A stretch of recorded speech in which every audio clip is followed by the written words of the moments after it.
Hello, Maya. I thought you did a really good job on explaining theme C.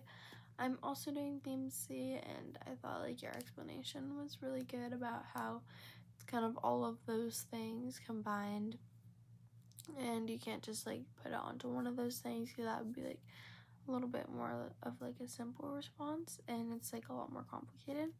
So I thought you did a really good job on explaining that. What I learned from your video was similar to theme C, which is psychological, biological, and social factors can affect a person's stress levels.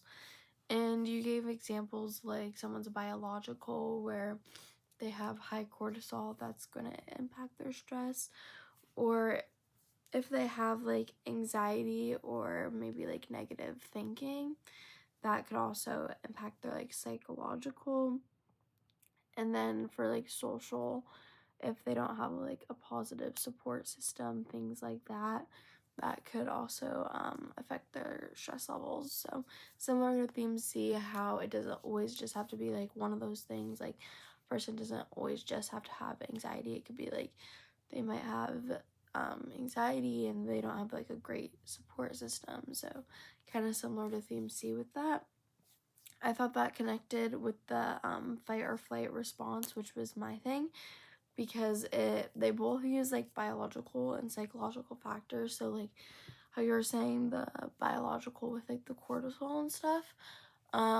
Whenever you're like stressed out or you're in like one of those high stress states, your body also has like a biological reaction by like increasing your heart rate and like having heavy breathing. Same thing with like psychology, where your mind becomes a little bit sharper and kind of ready to deal with that stress. So I think whenever you have like maybe like more than one or like all those things combined, like how you were saying with the stress levels, I can definitely like almost put your body into like a fight or flight response where you're constantly kind of on edge and stuff. So I thought those were related pretty good. So